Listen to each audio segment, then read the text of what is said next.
This is Wayward Radio, your official source for news and information on the Wayward Realms.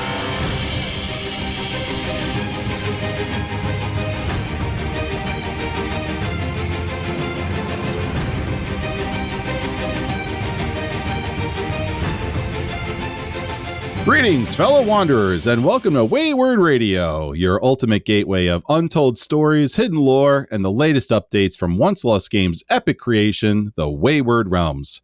I'm Joe, your host and fellow explorer, and I'm ready to guide you through a world of mystery, magic, and mayhem. Now, tonight we're going to take a step back and take stock on where we are in development of the Wayward Realms. So in this episode, we'll visit topics, both new and old. But every step of the way, we'll try and give you information that's updated and previously unheard. From early access, gameplay, inspirations, and of course your questions, we know you'll find something new here to get excited over. And of course, let's get to our introductions. We've got Kyle, production manager on the Wayward Realms, is with us today. What's up, Kyle? Nice to see you. Hey, I know. It's been a while. Happy to be back. That title has changed. Last time we spoke, you were the technical producer, right? It has changed, but mine is not the only one. Oh, yeah, I see. We got Victor, now creative director of the Wayward Realms. Congratulations. My plan to take over OnceLost Games is nearing its completion. I see. Does I see you've also over your left shoulder there, probably the last person who stood in your way, standing mute witness against your creativity. Yep. Let it be a warning. And then we've got Victoria, marketing director of the Wayward Realms. Congratulations, Victoria. Great to have you back. Thank you. It's good to be back. It's been a while. Great to have everyone together. It's nice seeing you folks. Dear listener, wonderful to be with you as well. So let's just jump right into it. As I understand it, now there were some internal changes among the team over the summer. Would you mind going over that for us and explain how this may or may not impact development? Yeah, I mean, so obviously the first noticeable change is the titles. So a lot of internal restructuring took place where we were able to, thanks to the development period over the last year and a half or so, really kind of take a deeper look at how we were organizing ourselves and how we were structured and understand the strengths and weaknesses that were inherent to what we've been doing. And so because of that, we saw that we needed to make certain changes. So someone more technologically qualified than I'm not afraid to admit it, has taken over the technological responsibilities of the project. So I am no longer the technical producer. And so that's just my personal example. Victor, obviously, no one on the project, with the exception of maybe Ted himself, is more creatively involved. And so it made sense to put him in charge of all creative decisions and effectively just eliminate the producer title altogether. So he is now director. And obviously Victoria's already been doing the work of a marketing director, so that was just a no-brainer. Sure. But that's just titles. We've also restructured a lot of how the team itself functions. Previously, we had very walled off, very specific sort of like teams that were responsible for one very specific aspect of the project. And now we're a much more coordinating a lot more. We're talking with each other a lot more. We're blending the disciplines a lot more in a way that makes much more sense to just game development in general. So seems like you went from maybe more siloed teams to more open forum kind of collaborative team management. In a sense, yeah. I'd say that's a good way to put it.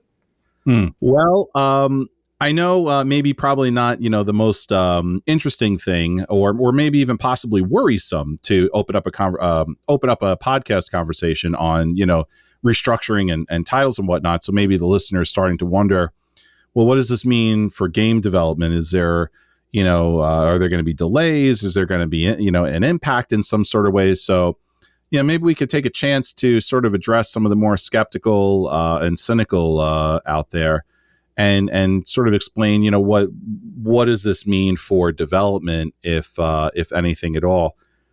Well, it actually means quite a lot for development. So as I mentioned, we really took kind of a hard look over the progress and the processes, the structure, the everything that we've done over the last year, and did our best to essentially understand, as I mentioned, the strengths and the weaknesses. Now, a lot of the changes that have occurred were made to identify and address those very specific weaknesses. Now, to the point of the skeptics, you mentioned yourself, are there going to be delays? And I won't hide it from you. It's possible.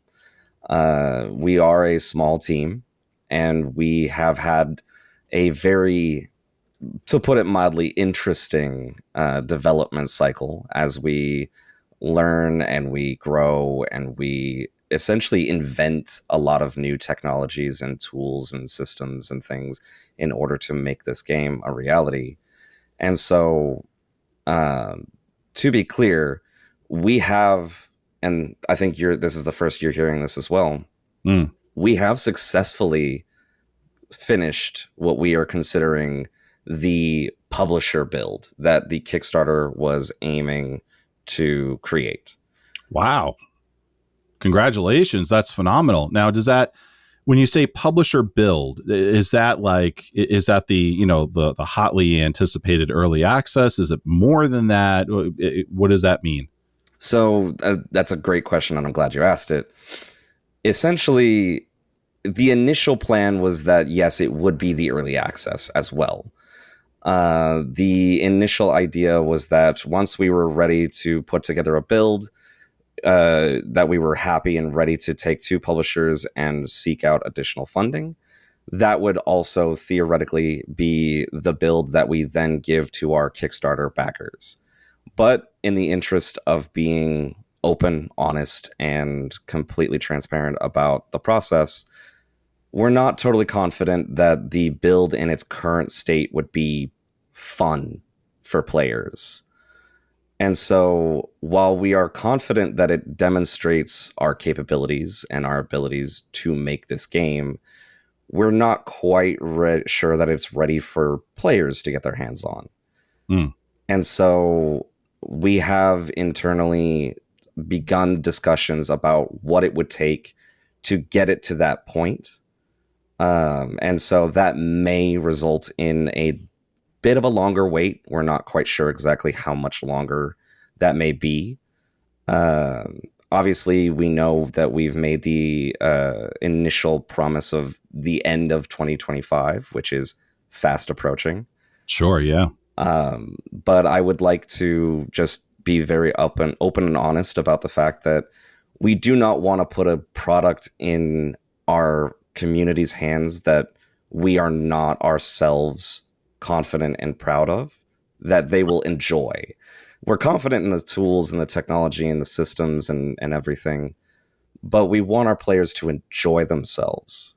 And so however long that takes, which hopefully shouldn't take that much additional time, we will take that time before we release the early access.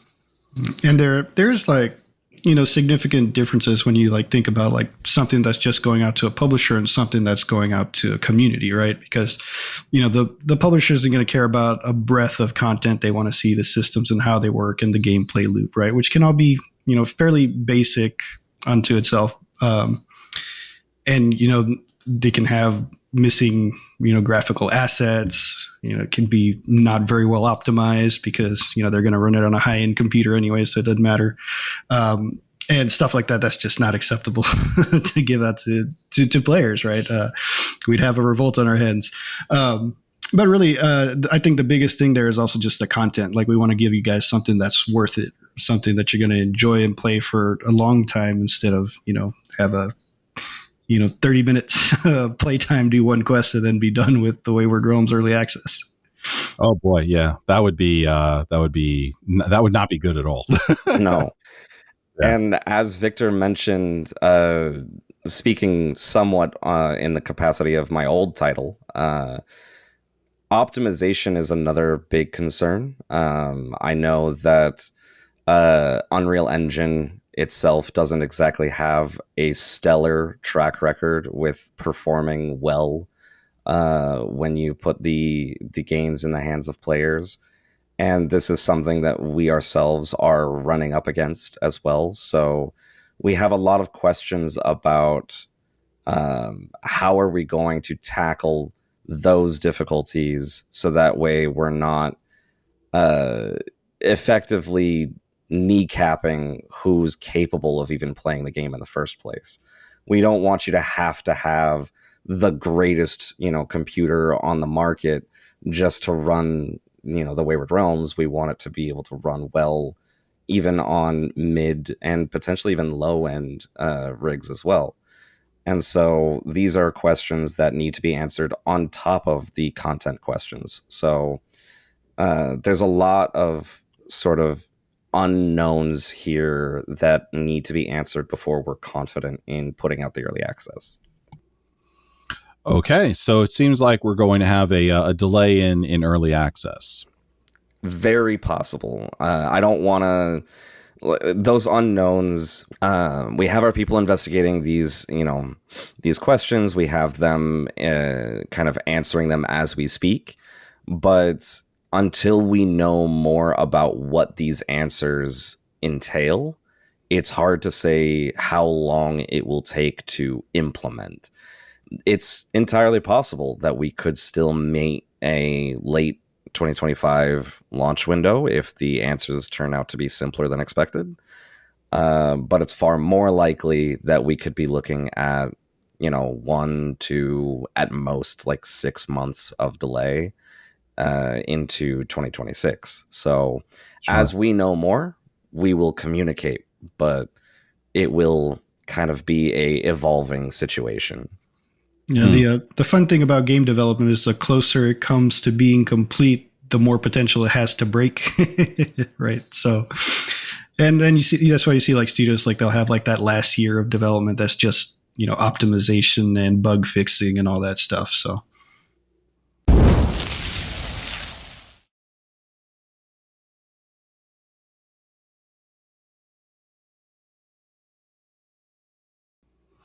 Yeah, well, I think of course, this is disappointing news, but at the same time, so many folks who've been looking forward to the game and certainly early access, are patient and wish nothing but the best for the team and for the game.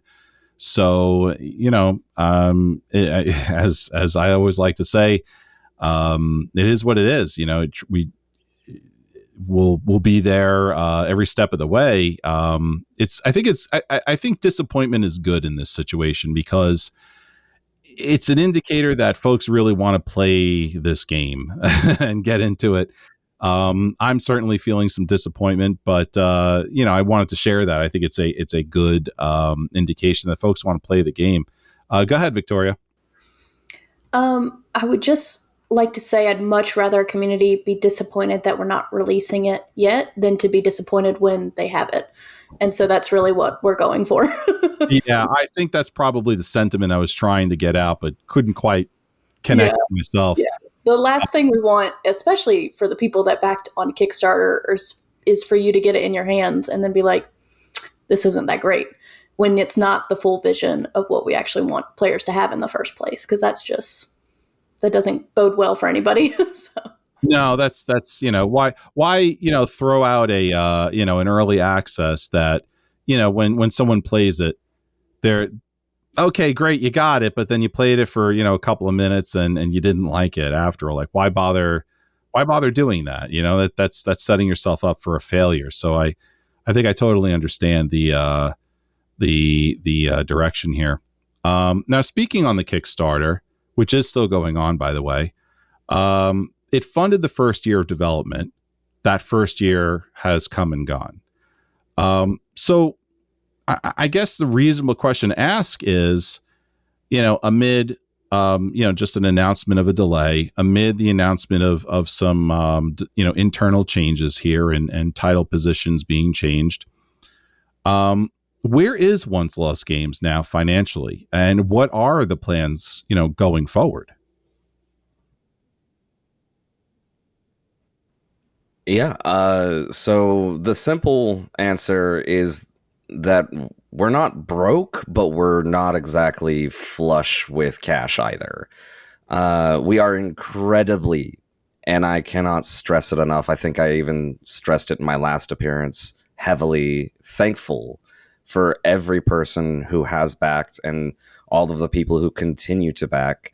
Honestly, the advice we got was that we should close the Kickstarter 2 to 3 months after it stops bringing in money, and we took that that feedback to heart. But our community has been so incredibly generous that it just hasn't stopped, which has actually been it's why we were capable of funding the project for a little bit longer than that year was actually prescribed. But unfortunately, with that said, we no longer have enough money to effectively continue to pay contractors. And so we still have the money we need to keep the lights on, pay, for services that we have, and to kind of keep our retain certain what's the word I'm looking for, consultants and things of that nature, where they're maybe not as expensive on a month-to-month basis. But going forward, what money we do earn, we are effectively turning over to Victoria to help essentially grow our marketing plans and really expand out in that market as well. Now, on that side, I can let Victoria speak on how that will be used, and then we could talk more about the future plans after that. If I may cut in real quick with one, I guess, definition or whatever, when he says contractors, that's the team, in case anybody's wondering that. We're not hiring other people outside the team. Yeah. Yeah, so we've, correct me if I'm wrong, Kyle or Victor, but I think pretty much everybody on the team is back to a volunteer status now. So we're all just as committed to see the game through, regardless of if we're paid or not. But obviously it does slow down our ability to do whatever our job role is within the company, right? Because we also have to hold down a job to pay bills at the end of the day. But when it comes to the rest of the budget and how it's going to be used, it's going to go to paid ads. So you have to pay Google or you have to pay Meta in order to run paid ads. Or if you want to do it on something like X, LinkedIn, any of those, right? We would focus on Meta and Google because that makes more sense for us. But it's going to go directly to running paid ads. And I am not going to bore the audience with marketing strategy, but essentially it would go down into 3 different types of campaigns: awareness, engagement, traffic, and focus on just promoting the game and trying to get as many people to hear about it, get as many people as possible to be aware of it, and hopefully, either purchase it through Kickstarter or eventually Steam when we put it on there, and, have a great time with it. That's the goal. Getting the word out. Maybe to those out there who are listening, if you have a community, if you're running a Twitch channel, if you're running, a YouTube channel, if you, like me, are a podcaster, maybe now's the time to get involved. Meet us up on Discord. State your intention that you want to get the word out somehow, some way. You don't even have to have a big community, just get out there and spread the word. Maybe a call to action like that, folks, might be appropriate. Victoria, what do you think? Maybe like a grassroots call to action? Yeah, that would be absolutely fantastic. We've had tons of YouTubers in particular that have spread the word about us that I just can't be thankful enough, because they're just so excited for the game, and they spread that excitement. They have their own like influence within their communities. Some of them are really large YouTubers. Some of them are smaller creators right now that are growing, but they share it constantly, and we really appreciate that. Yeah, I will say, like, I've been on a several different YouTube channels, talking about the game and stuff, and I really appreciate the opportunity, first of all, to go get on there and talk about it, but then also, like, I stay in touch with them, so like we chat a little bit here and there about stuff, and it's been a fun process. Yeah, shout out to Lost Lore Scholar on YouTube. He's been really big lately. He's great. Lore Spire. Yeah, Lore Spire is fantastic. He's like the go-to Wayward Realms channel right now. I mean, he's got so much content on there, so really appreciate that. Yeah. Av Gaming is another one I talk to a lot as well. That's AVV Gaming. Yeah, and whereas these individuals are very well known in the Wayward Realms community, the field is wide open. Ladies and gentlemen, boys and girls. If you're hotly anticipating this game, and you want to do something about it, that would be getting the word out is certainly strategy number one, according to Victoria. They're running ads to get the word out, and a grassroots passionate army such as us can definitely do that, and start up do some videos on YouTube or whatever would be massive. Yeah, and I just wanted to cut in and basically say that we've talked about it before, but one of the biggest, most important tools in our arsenal when we talk to publishers or investors or whoever it is that we are parlaying with is how large and how vocal and how passionate and just every other descriptor you could think of our community is. And so getting that word out there is so invaluable in more ways than you can possibly imagine.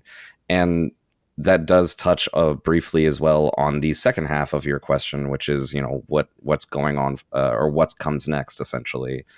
As I mentioned briefly earlier, we have our publisher build. We are effectively already getting into these conversations with publishers. And historically speaking, one of the biggest sort of hurdles that we've come up against that we have yet until now to have an answer for was, well, can we play it? Can we get our hands on it? Can we see the game? And now, thanks to the incredible support of you guys in the community, we have an answer to that question. And it's not just give us a little bit more time. It's, oh yeah, no, absolutely, here. Make sure you run it on a good rig. Wow. Wow. Congratulations, community. You guys out there, everyone out there who put in whatever you did for the Kickstarter, you did this. You did this. You're the ones who made a positive difference here in the movement of this game. So take a bow, pat yourself on the back, and know that publisher, publisher build, the number one thing these publishers want is to get their fingers in the game. You did this. Fantastic. That is what a milestone. Congratulations. And thank you. Time of recording this, there's 9,691 of them that have backed. So unbelievable. And thank you to those at Wayward Realms, OnceLost Games, right, for all of your hard work and dedication. Unbelievable. It's been an incredibly gratifying experience to not only have seen that number be successful during the original campaign, but it was almost like a humble brag earlier when I talked about the fact that we just haven't been able to close the Kickstarter. But I genuinely want to be very sincere when I say that we are so incredibly thankful for the generosity of this community. You have enabled us to really make our dreams a reality in a way that we were not capable of previously. And I cannot guarantee that anything will happen immediately. These conversations are never quick and they're never easy. But the fact that we are able to clear what has been the longest and hardest hurdle in the development of, our conversations with these publishers because of you guys is so incredibly gratifying. Well, that is wonderful news. Now, we were talking about plans going forward. Is there, I'm sure there isn't like a roadmap per se, but I mean, do you have a basic idea as to, what we're looking at in the next couple of months to 6 months, maybe a year? What does that look like? Yeah. So a lot of you met Kai in a previous Wayward Radio episode. And Kai is kind of spearheading a lot of the technical aspects, of course, and has kind of, as a non-technical person, has filled me in on sort of what we're doing. And so we have a lot of our baseline systems fleshed out. They're working, they're operating the way that Kyle said. And now it's a matter of going back over and adding the polish, so to speak. So being able to take like pre-made assets and swap them out with things that we're actually creating in-house. The beautiful like sword renders that we've released on social media recently, actually being able to implement those, being able to implement characters and character customization and all those kinds of things. And so this actually probably a good spot to maybe announce as well that if you are an experienced, animator, designer, artist, 3D modeler, anything kind of in that realm, that we are very open to talking to you. If you have the ability to volunteer, we could really use some help because we are really at a point of adding the graphical aspects that make the game unique to us is really what we're doing. OnceLost Games is looking, folks. They're looking. This is the time. This is the time to do it. The person now to jump in. Okay. I mean, how many of us have heard really amazing stories from, humble beginnings of massive publishers like EA, like Bethesda, right? Where, I think Pete Hines at one point, who was the marketing president of marketing at Bethesda, when Daggerfall was, it wasn't Daggerfall. No, it was, Redguard. When Redguard was coming out, he was sitting down in a garage with a lighter, burning the fringes of the map that came with the box, and then folding it up and putting it into the box. Now's the time to get in and volunteer and be a part of something like that, because 15, 20 years from now, you're going to be able to say like, hey, I was there, Grant. Yeah. OnceLost Games when it started. And for anybody that's like watching this and thinking, oh, that'd be so cool, but I couldn't possibly do that. You guys also met Eugenia in a previous episode, and Eugenia came onto the team as originally a concept artist. And then through her own curiosity and desire to learn and just test things and play with things, I mean, she's now our main tech artist because she's advanced that much, which is just crazy. So I don't know. I'm encouraging you that if you have any experience in that whatsoever, throw your name in the hat. You can email us at pr@oncelostgames.com. I will review your resume. I'll pass it along to whomever is in charge of that department and needs to review it, and we'll go from there. pr@oncelostgames.com. Yeah. Okay. And just to briefly touch on this as well, she brought it up a moment ago, but you'll remember earlier in the podcast I mentioned that I was handing over the technical aspect to someone a lot more qualified than I. I don't know if he went over his qualifications in his episode, but Kai has effectively been a wizard. He has managed to really rally the team in ways that we could not have predicted.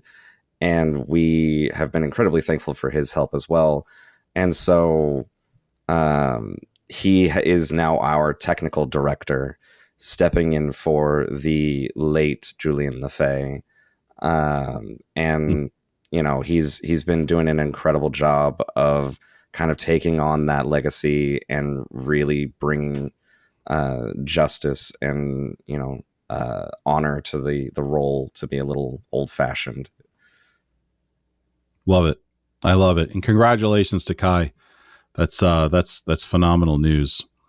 All right, let's switch gears a little bit to gameplay. Now, OnceLost Games has been very vocal lately on the similarities and differences of Wayward Realms to Daggerfall.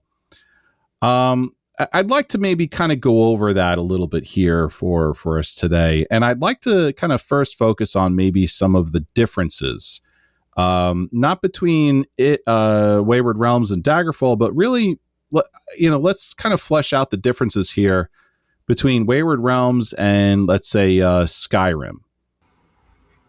Okay. I'm very passionate about this topic, Joe. Bring it in, Victoria. Let's hear it. I'm passionate because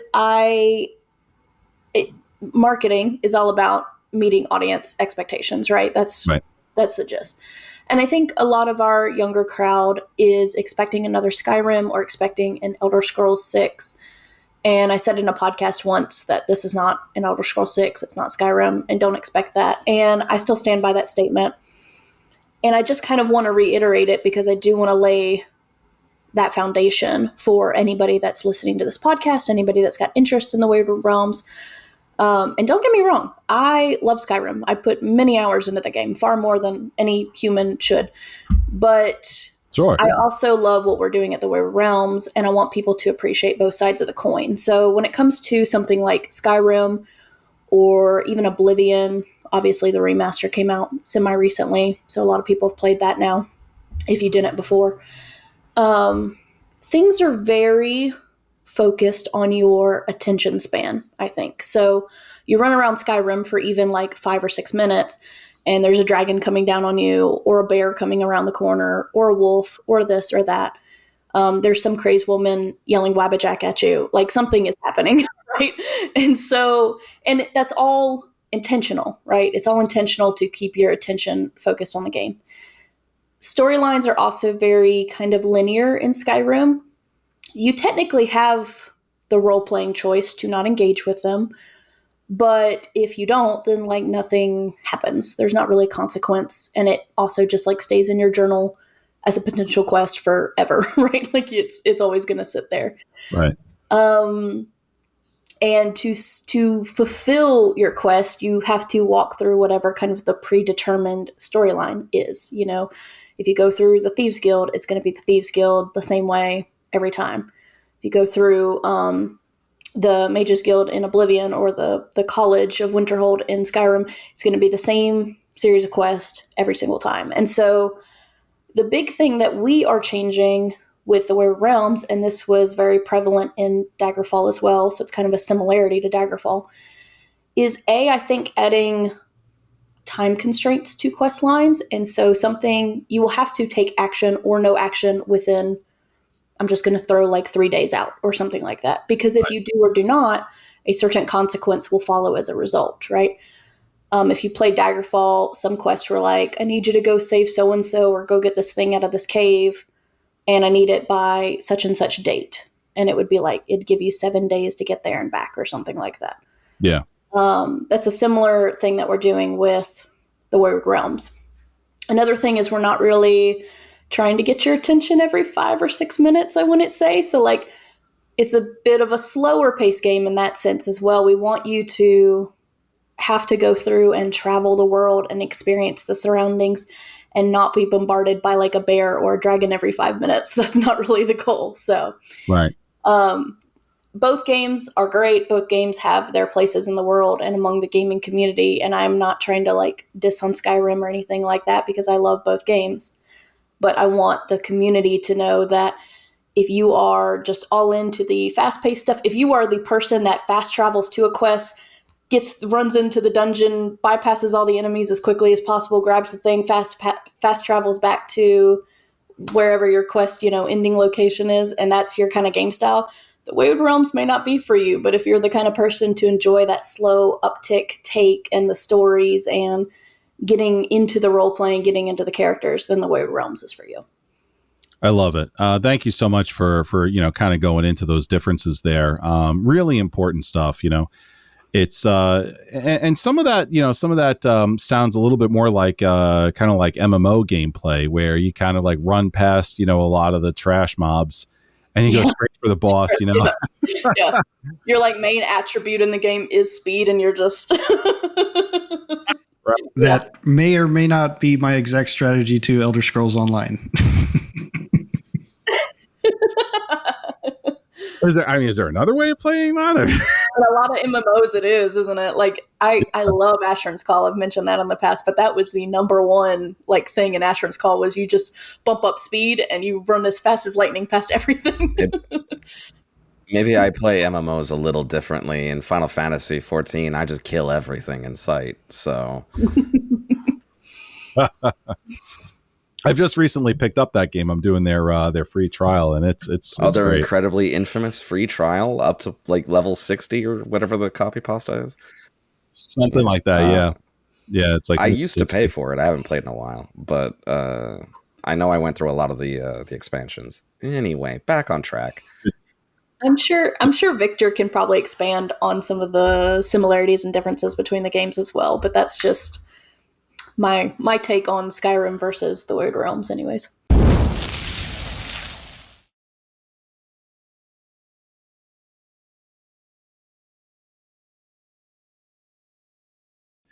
Yeah, Victor, would you mind picking up on this topic a little bit here? I mean, what sort of, differences between the Wayward Realms would you like to highlight over Skyrim or just the Elder Scrolls in general? I know it's a weird thing to say because Daggerfall is an Elder Scrolls game, but we should, for those of you out there that weren't around at the time, the direction under Julian LeFay for Arena and Daggerfall was wildly different than what Todd Howard brought to it, I think starting with Morrowind. So it's a very different direction. The series did make a change. So what are those differences between, you got new Who and old Who for Doctor Who fans, you've got new Magic and old Magic for Magic the Gathering fans. What's the difference between the Wayward Realms, between new Scrolls and old Scrolls? The Wayward Realms is the Black Lotus of Magic the Gathering.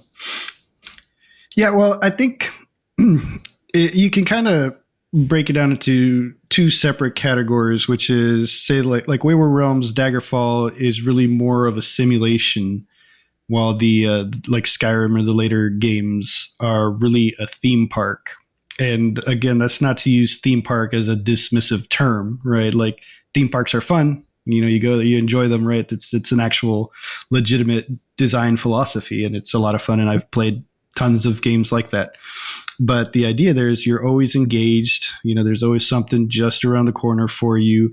Even the dungeons, when you think about it, are theme park rides. You start at the beginning, you go through, you see the dungeon story, and then you're looped around back to the beginning and you're out and ready to go on to the next ride, right? While Daggerfall, it's really, it's a simulation. The world is moving. It's not waiting on you. And really, this is our aim for Wayward Realms as well, right?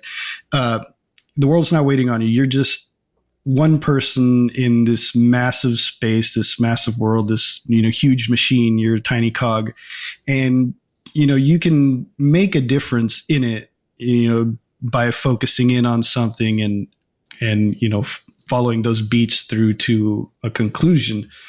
But if you don't, that's going to happen anyway. The world's going to find a way. It's going to give a conclusion to whatever is going on, and then the world's going to change because of it. And you can see the changes. You can sit back and look at them, or you can participate and help steer that direction.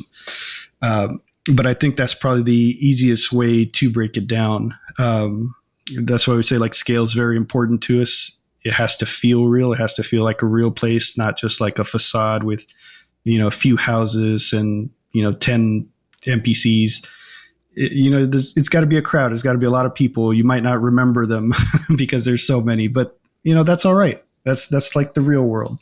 And the ones that you do remember, those are going to be important to you, and the game's going to bring those into play in your narrative in important ways. All right. So Kyle, anything to add before we move on? No, I mean, generally, I think Victor and Victoria both kind of explained it way better than I possibly could.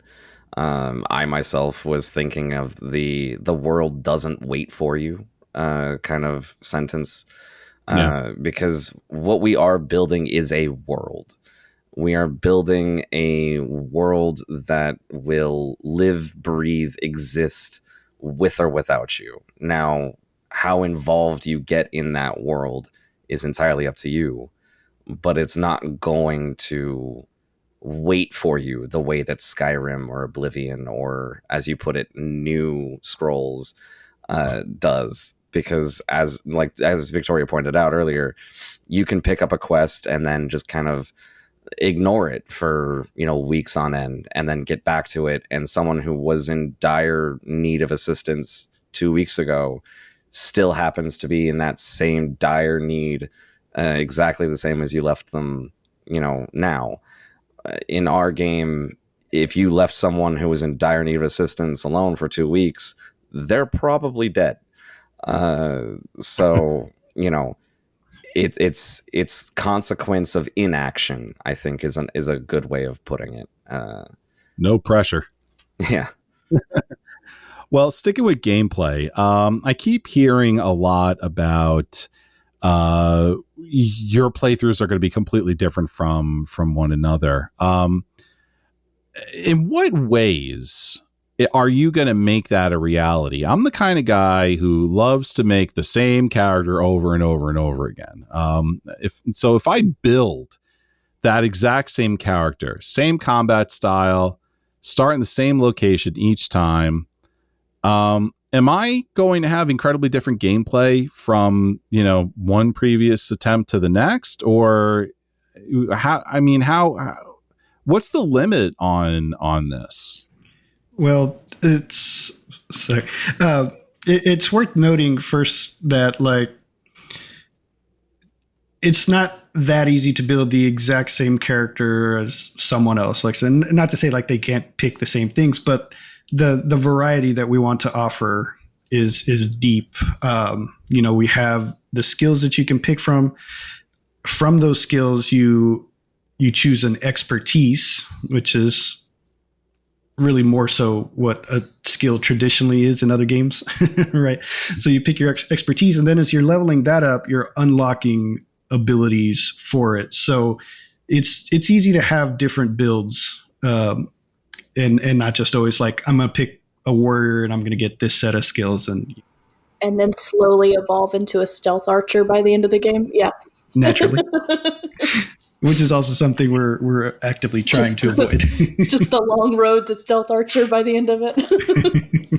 Yeah, and to take that a step further, even if you were able to craft exactly the same character, we have built tools that are designed in such a way that even if you went out and talked to the same NPC and they offered you the same quest, the dialogue is different. Oh, really? Yeah, it could be in small little ways like that. And even if, I use the example of, someone who was in dire need of assistance 2 weeks ago, maybe they're dead now, or maybe some other adventurer who lives in the world as an NPC came and helped them out while you were gone. That's something that may have happened. Maybe it didn't. Maybe it happened in this playthrough. Maybe it doesn't happen in your next. Maybe the quest doesn't even spawn in your next playthrough. So there's small little ways that the world can change no matter what you do. Even if you and your best friend created your characters at the same time, using the same choices, doing the same things, the NPCs would have totally different dialogue, even if they're offering the same quest, which is a small change. Or certain quests just may not appear, which is a bigger change. Or the outcome of that quest may be influenced in a different way by some small thing you did during the quest that you maybe didn't do in a previous playthrough. And these changes can snowball into bigger, more drastic changes throughout the world. So, in essence, you could build the same character, but it would be a very different playthrough in a lot of small ways at the minimum. That's incredible. Victoria? I started to think about the NPC dialogue a little bit with this question because it will be different with each playthrough, even if you're talking to the same character. And I think our choice to not use voice acting in particular and lean more on the player really role-playing their character can also lead to a lot of natural changes because you're going to read the text. And if you're like me, you read everything with a sarcastic tone and you're going to think like the NPC is being really sarcastic to you or something like that, right? And Joe is going to read it differently than Victoria does, and Victor's going to read it differently than Kyle does, and so on and so forth. And you might respond and play in a way based off what you think NPCs are saying to you. And then you're going to be like, well, so-and-so is such a jerk. And then you're talking to your friend about the game and they're going, no, they were so nice to me.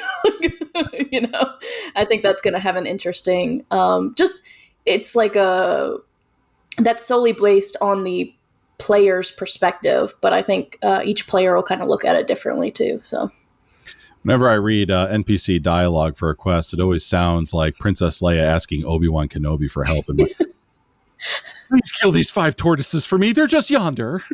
Well, this is like a whole other lifetime ago, but I had to take an online test one time to become a substitute teacher. And you have to go through a basic math, writing, reading quiz. It's super easy. Shouldn't be that easy to be a substitute teacher, but it is. And you'd answer a question, it'd be like, great job. And I'm like, the question was 2 + 2. I can't help but think you might be saying I'm really dumb and say it sarcastically. I can't feel that great about myself right now. Thank you. Right. Well, now we can't tell with, large language models and ChatGPT. We can't tell if it's being sarcastic. The nice thing is that the tool that I described, the one that is going to make it so that even if you talk to the same NPC and they offer the same quest, they do it in a different way. We're not actually using LLMs. We're using our own proprietary technology. That means that the underlying information is always the same, but the way that it's delivered is delivered unique. It's delivered, in a very specific way to that particular NPC, and it's delivered in a dynamic way without the use of AI. So we are preventing things, if you're familiar with an AI conversation, like hallucination, by using our own proprietary tools. So ours will actually always stay on topic.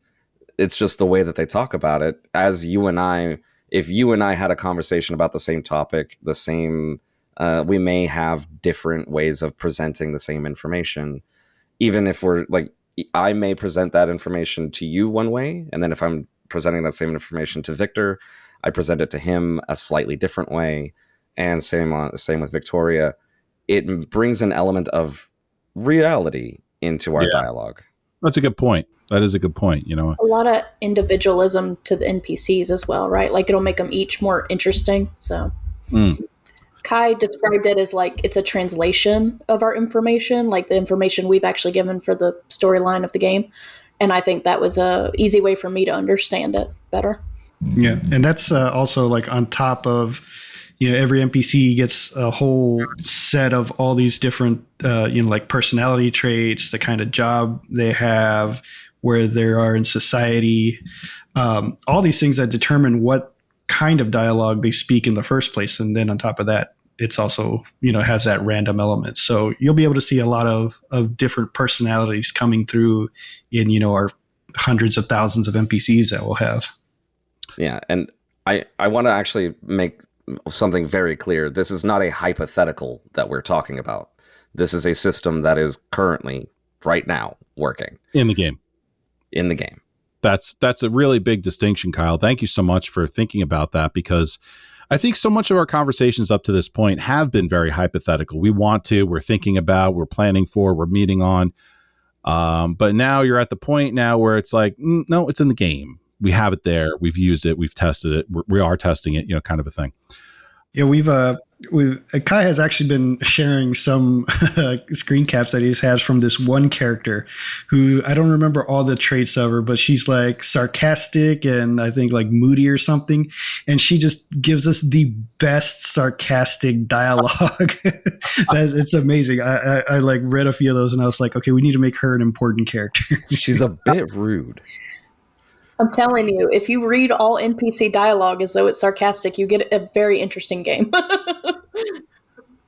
This is great, guys. So later, as we're approaching maybe like the bottom of the show, we're talking about the game in a way that makes me want to play it. And at the beginning of the show, we're like, it's going to be delayed. Listen, just because the systems are there doesn't mean they're ready for players. And we want to put it in the hands of players as soon as possible. So trust me, we are doing everything in our power to do so. But I don't want to, sit here and promise December and then December comes and then I have to be like, well, right. So I would rather get your excitement going and then, basically be like, just a little longer, just wait a little longer, please.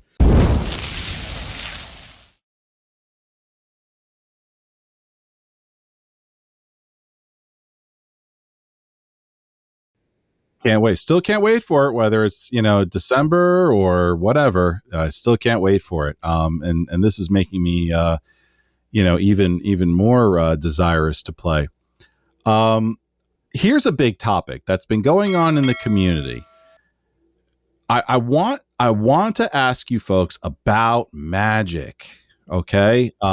We've heard the previous conversations before, and that's all well and good that, magic is not, it's feared. It's not common. But can you give us a few examples of magic spells in the game? Or do you have like schools of magic in the game where players get to choose like which spells they learn and can cast? Or I should say like, my next question is how would they choose spells that they can learn and can cast? So can you give us a few examples of magic? Do you have schools of magic? How do people learn spells and cast them? Like, can you give us any of that information? So on the lore side, I'll let Victor answer it. But in terms of practicality, this is another system that I'm very excited to say is working. Now, effectively, we promised spellcrafting, which is going to be a very big element of our magic system as a whole. Now, I'm going to preface everything I'm about to say with, I'm not the one directly responsible for magic, so I don't have all the answers for you.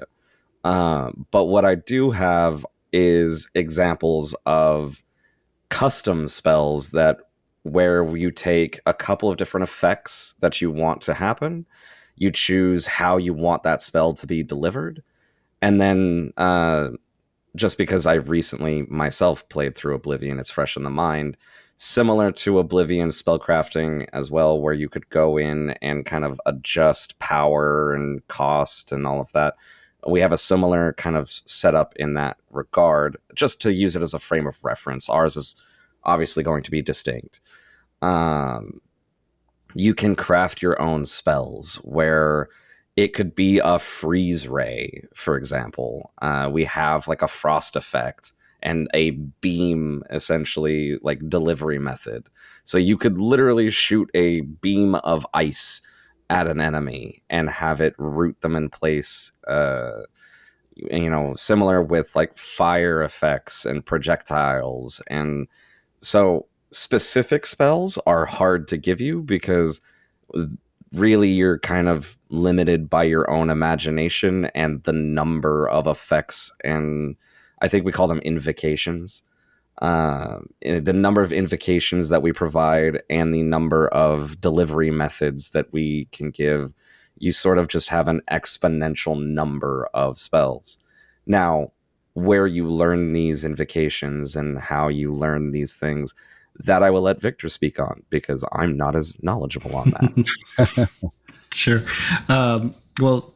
I guess to what Kyle was saying, shout out to Jared, who was one who really insisted on getting our magic system up and running, because it was one of those things we were kind of thinking might get pushed back to a little bit after EA launch, but he was like, nope, we're going to get that in now.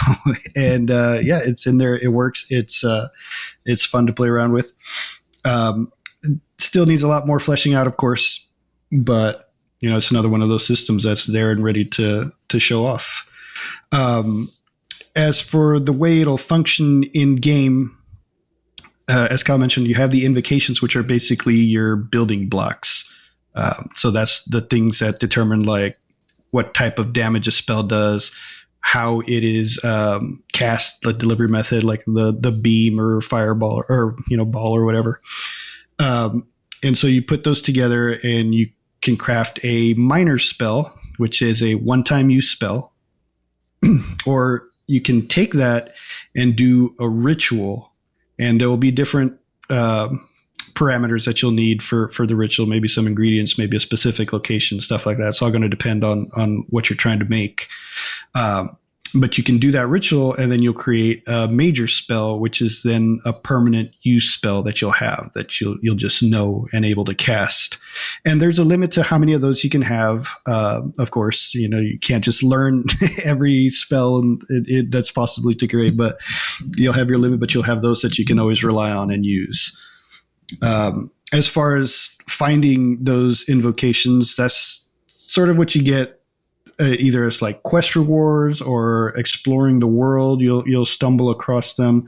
You might find them in books, things like that. So they'll sort of like how a warrior might get a sword, whether it's loot or a quest reward or something like that. A mage is going to sort of receive the same thing with invocations as well. And I know one of the things a lot of people worry about when we say that magic is rare is like that they can't play a mage from the beginning, or that there's no magic in the world. And that's not true, because you as a player are a bit of an exception. You can start off from the very beginning as a mage. You'll have a few starting spells to work with, and you'll start learning those invocations as you play. But then also, I like to use this analogy to describe it, but basically, like as a mage, you're almost sort of like a snake wrangler. And day-to-day life, you and me, like we're not going to run into very many snakes. But a snake wrangler runs into them almost every day, right? It's part of their jobs. They go to the places where snakes are. And you can kind of think of magic in that sense. As being an adventurer, you're going to run into magic. It's just, one of the hazards of the job. I like that, snake wrangler. That's that's good. I like that a lot. All right. So before we move into our gameplay section, I do want to ask a little bit about inspirations. Obviously, Daggerfall and probably Dungeons and Dragons, big inspirations for the Wayward Realms. But I did want to ask, what are the 2 or 3 main inspirations devs go to when building the game? So, like, for example, if they're looking for armor or weapon styles, or maybe just that look and feel of an environment, or when they're building a particular race, the look and feel of that particular race. So, what are some of those inspirations? What have they been?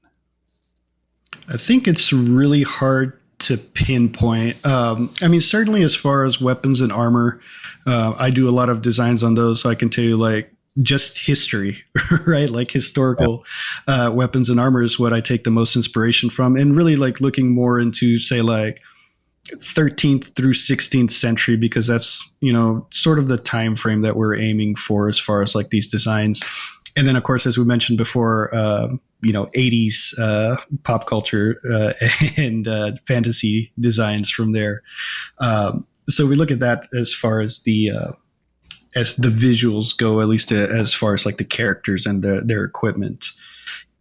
Environments, it really just unique places in the world, that, we hear of some strange place like, what is that?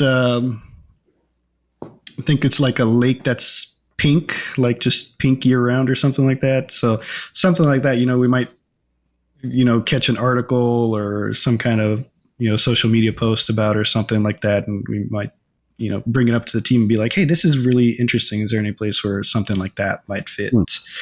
Marathweir, which was one that I helped come up with, I was inspired by that one from Mad Max, since they have that dried up ocean that they sort of hint at, and especially in the was it 2016 game, that Mad Max game, fantastic game if you guys haven't played it. But there's a level there that's pretty much just dried up beach. It's just where the ocean was, and it's a lot of it has dried up, and that sort of got me inspired with Morath when we were thinking about how do we put a desert in England, pretty much, right, in an English climate.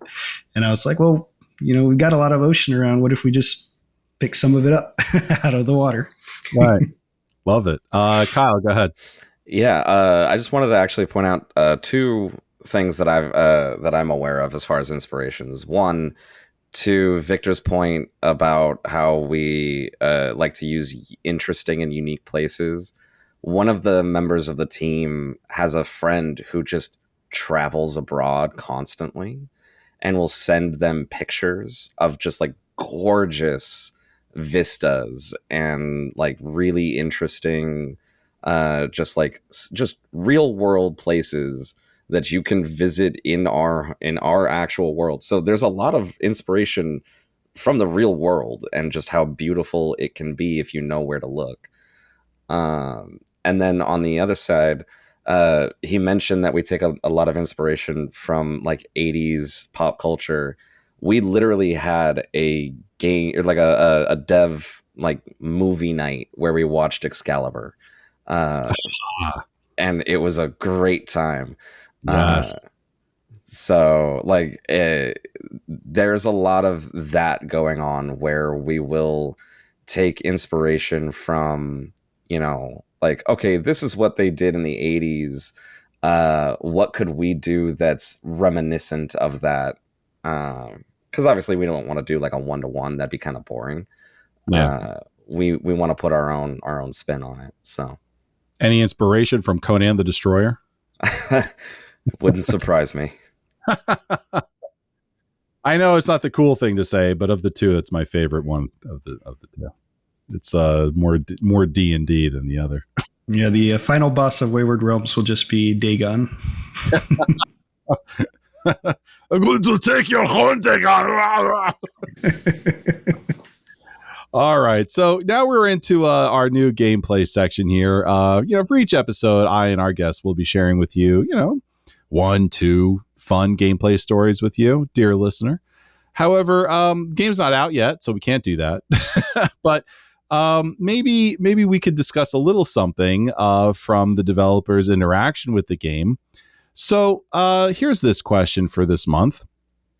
What do you see yourself doing for downtime in the Wayward Realms when you're not questing or trying to survive a dungeon? Let's start with Victoria on that.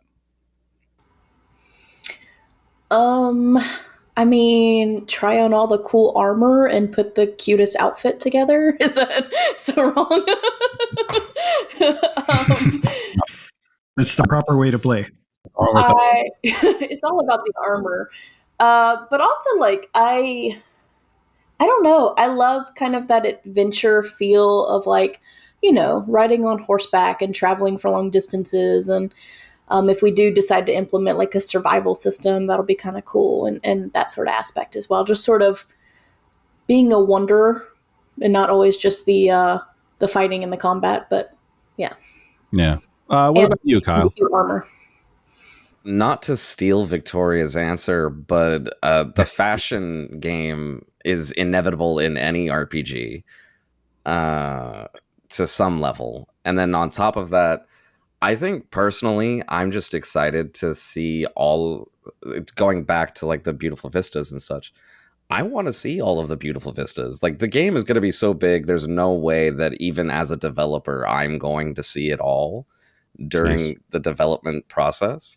So I really just want to get out there and find like, okay, this is my like my sanctuary, my beautiful spot, and then maybe, every so often I'll go off and find a new one. But I think that'll be fun for me, is just finding the beautiful things that just happen to exist in our world. What about you, Victor? What do you plan on doing in your downtime? Well, first of all, fully agree with both Victoria and Kyle on that. Definitely going to be doing a lot of that myself. But also, and I'm not sure if this would technically count as downtime, but I know one of my guilty pleasures to do in Daggerfall is just start new characters and try different stats and just run through that first dungeon and see how they do. And I don't get tired of that. I don't know why. It's just a lot of fun for me. So I imagine I'll be doing a lot of that under the guise of play testing. Yeah. That sounds like a lot of fun. For me in particular, I think a lot of exploration, trying to find, hidden dungeons that don't necessarily have, quests that are going to, send me out there, right that moment. That's one of the things I love doing is kind of like going through the wilderness, finding the ruins out there, take long looks at the landscapes, and then trying to find a nice pair of poofy pants, That's right. Some purple and white stripes on them. Oh, yeah. I do have to say, I also love, getting to know NPCs in games more, too. So I can see myself just sitting there talking to a lot of NPCs as well, because I am the kind of person that will replay a game to see a new dialogue line. And in the case of the Wayward Realms, that's going to be, consistently a thing. But I love to learn, anytime, like, here lately I've been playing a lot of Stardew Valley, for example. So anybody that's playing Stardew Valley will get this. But there's an NPC that asks you to find like his purple shorts, and then they're in the bedroom of another NPC, and it's like, wait a minute. And it's little secrets and little tidbits like that I'm like, hold on now. How'd you get that guy's shorts? Wait a minute, something's going on here. Yeah, I'm brand new to Stardew Valley, so I'm sure a lot of anybody that has been playing that game is already well aware. But it's funny stuff like that I love about NPCs. I've got way too many hours in Stardew Valley. Well, as always, our community has questions. So I want to dive over to Discord here. And we've got one here from She Was Here called Pie in the Sky. And She Was Here asks, this is a bit of a pie in the sky question. There are a number of ideas community members have come up with that the development team has said are out of scope for them due to the size of the team and funding. If the team was miraculously able to receive all the funding they wanted, what are some of the features the team would like to implement that they currently cannot? Well, this question is somewhat accurate, somewhat a bit wrong in the sense, like, I mean, there would be some stuff like, say, like just a bunch of extra animations and things like that, right? To make, things a little more fluid, a little more, background things like, say, you're walking through town and there's two guys digging a well, right? That requires some scripting and some animation to accomplish. So some stuff like that, like, would be nice. But I think for the most part, like when we talk about those ideas that are just out of scope for us, for the most part, it's really stuff that just wouldn't fit our game design. Say like some things that are requested a lot are like to be able to be a farmer or a blacksmith or to be the king, lead an army. Mm-hmm. And, that's just really not what we're aiming to make with the Wayward Realms. So even if we had an infinite budget, hundreds of team members, we wouldn't ever add being king as a feature in Wayward Realms.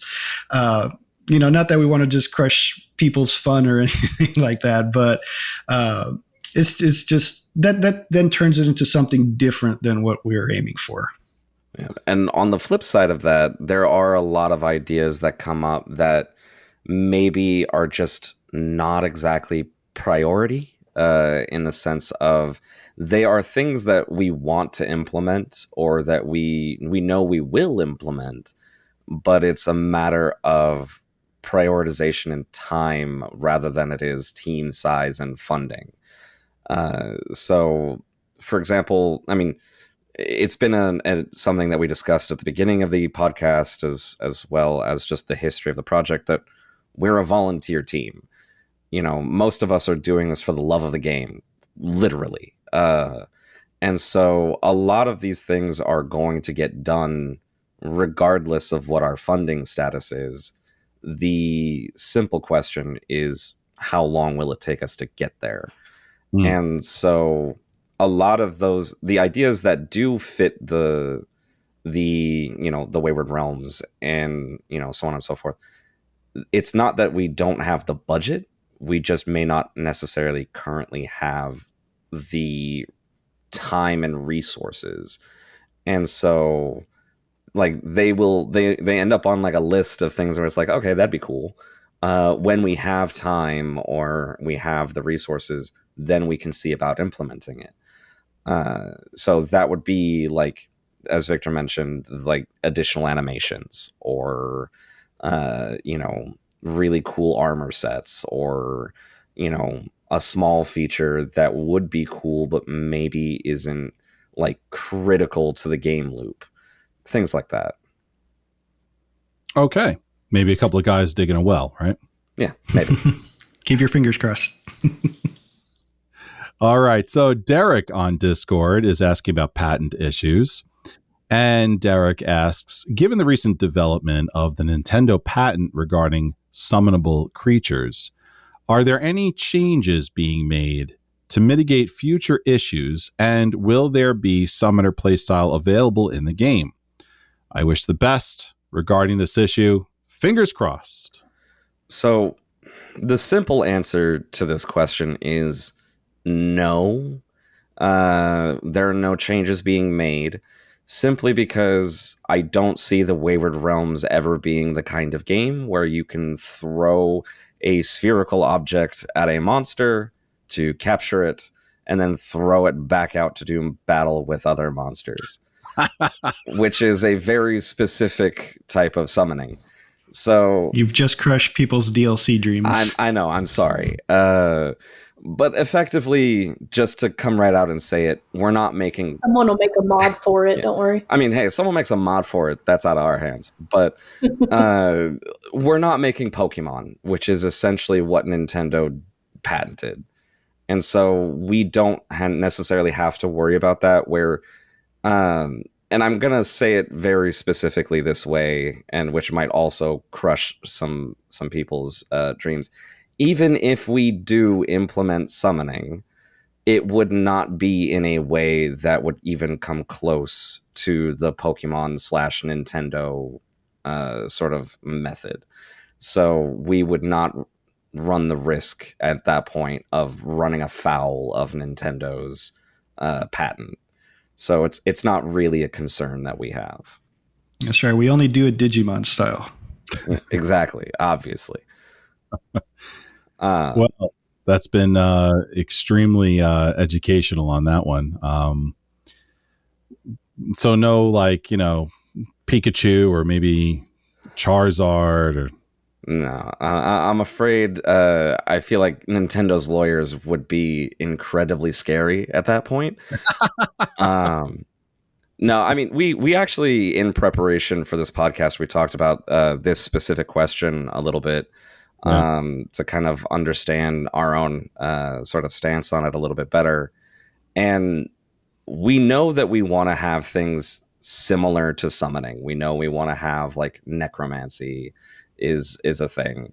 But no matter what we can come up with, no version of summoning that would make sense in the Wayward Realms would even come close to what Nintendo has patented. So yeah, it's not like they patented the concept of summoning a creature. I feel like there would be massive outright rage in the community if they had tried to do something so generic. Oh yeah, I mean the idea itself is about as generic and as timeless as myth is itself. I mean, how many ancient myths are there throughout all different corners of the world where that's an element? Exactly. So now all of a sudden, because Nintendo thinks that they invented summoning because they put a Charizard in a ball, that now we got to get rid of classical literature. Like, come on. Yeah. There's a line. Yeah. And I think we're very safely on the side of that line that keeps us out of Nintendo's crosshairs. Yeah. All right. Well, ladies and gentlemen, boys and girls, we want to thank you very much for listening to this show. Before we move on, I just sort of want to ask everyone, Kyle, Victor, Victoria, any statements, final statements, any last thoughts before we close out the show and move on? I do want to basically just say, like, I know that even the implication, the very word delay, can be disappointing, and I understand that, and it's not one that we discuss lightly. It's not one that we use lightly. We've had numerous conversations about whether or not we even should or want to kind of approach even the topic of it. Mm-hmm. But ultimately, I hope that we have made our stance clear that ultimately we are in the service of delivering the game that we know that we can make, and the game that we know that you as the community will love to play. And I hope that will essentially buy us a little bit of understanding, in the sense that sometimes that means that it's going to take a little bit longer. We don't want it to take a little bit longer. We want to play this game just as much as you guys do. Sure. But ultimately, if it means putting out a more fleshed out, better, fun experience, we will do what we have to do. We will simply just tell you guys when we do it, so that there's none of this cloak and dagger. We're not going to spring it on you last second. It's not going to be the week before the promised day and then suddenly it's a delay. We are going to tell you as soon as we can what that means, what that looks like, and we are going to communicate as much as we possibly can, so that way it is no surprise when the game comes out or what it is that you'll be playing when it does. And of course, if you want to help us get there faster and you have tech art skills of some kind, then make sure to send in your resume and a portfolio of some of your work, and we'll review it. Email at pr@oncelostgames.com, right? You got it. Yep. Okay. Victor, final thoughts? I think Victoria and Kyle pretty much covered it. I would just like to say thank you to the community for all the patience that you have had with us until now. I know you guys are super excited and ready and eager to play this, and we don't want to keep it too long, but we also want to make sure that we're doing right by you guys. Yeah. Well, for me, I'd just like to say thank you for the transparency. So many other game developers out there are notoriously non-transparent. So thank you for the transparency. And I'm sure everyone in the community is stoked to play the game, but also patient at the same time. And looking forward to a lot of the things that we talked about today. So, dear listener, I want to thank you as well for listening and downloading. Please wishlist the Wayward Realms on Steam. It's a massive help. Like, share, smash that notification bell on YouTube at OnceLost Games for each of these episodes. Give us a 5-star review on Apple Podcasts and Spotify. That helps out the show.